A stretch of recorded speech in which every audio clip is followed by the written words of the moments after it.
ভাই বড় ধন গোসল করা ভালো লাগে না বুঝছো? প্রত্যেকদিন গোসল করানোর জন্য তো চুলের অবস্থা, চুলের মধ্যে ময়লা দিয়ে বুঝাই করে রাখছো।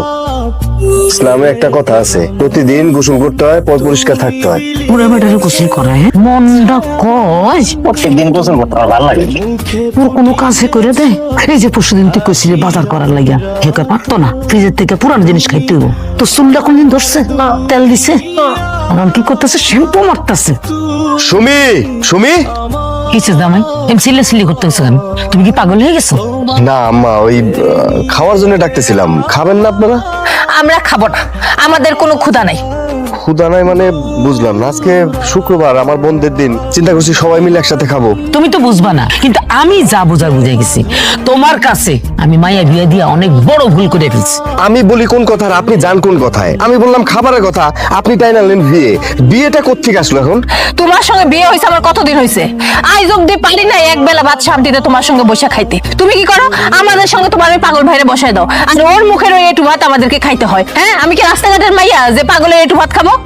তাছাড়া আমার মেয়ে কি পাগল? পাগলের ভাত খায়, আইসটা ভাত খায়, আইডা ভাত খায়। সৎ ভাই লেগে তোমার এত দরদ কেন, এত মায়া মহব্বত কেন? তুমি কি নিজেও পাগল হয়ে গেছো?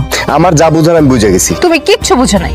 এরপর থেকে তোমার ওই পাগল ভাইয়ের সঙ্গে যদি আমাদের খাইতে বলো, আমরা খাবো না। এখনো সময় আছে, সাবধান হয়ে যাও। তোমার ভাই একটা পাগল। আল্লাহ বাঁচাইলে কদিন পরে তোমার ঘরে বাচ্চা কাচ্চা হইব। তোমার বাচ্চা কাচ্চা কি শিখবো? পাগলামি শিখবো? পাগলের পরিবেশে থেকে তোমার বাচ্চা কাচ্চা মানুষ হইব? সময় আছে, এখনো হেরে পাগলা ঘরে দিয়ে দাও, নাহলে বাইন্দা বুইন্দা রাখ।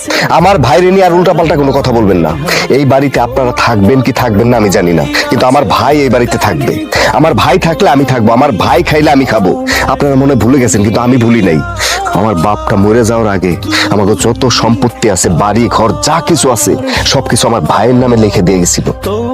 আর আমার সেই ভাই নিজের কথা চিন্তা না কইরা তার সমস্ত সম্পত্তি আমার নামে লিখে দিছে।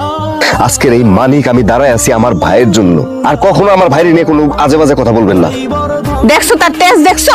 ওই পাগল ভাইয়ের জন্য আমাদেরকে অপমান করলো। পাগল ভাইয়ের লেগে আমগুলো অপমান করছে, আমি ও তেজ বাইর করতে আসছি। কি ভাই আমার এত রাইতে তুই আমার কাছে ছুটে চলে এলি? মায়ের কথা খুব মনে পড়ছে বুঝি, তাই না? তুমি কেমন বুঝলা ভাই না? আরে পাগল, তোর যখনই মায়ের কথা মনে পড়ে তখনই তুই ছুটে আমার কাছে আসোস, আমার জড়াই ধরস। আমি তো বুঝি ভাইজান, যত ঝড় ঝামটাই আসুক, তুমি আমার কথা দাও, আমার ছেড়ে কোনোদিন কোথাও যাইবে না।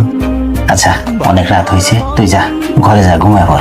আর শোন, বৌমারে কিন্তু ঘুমটা ভাঙাই দিস না। বেচারি সারাটা দিন কাম কাজ করে খাটাখাটনি করে। যা ঘুমায় পর গে। কথা ঘুরাইতেছ কেন ভাইজান? আমি এবার কথা বলাইলাম কই? আচ্ছা যা, আমি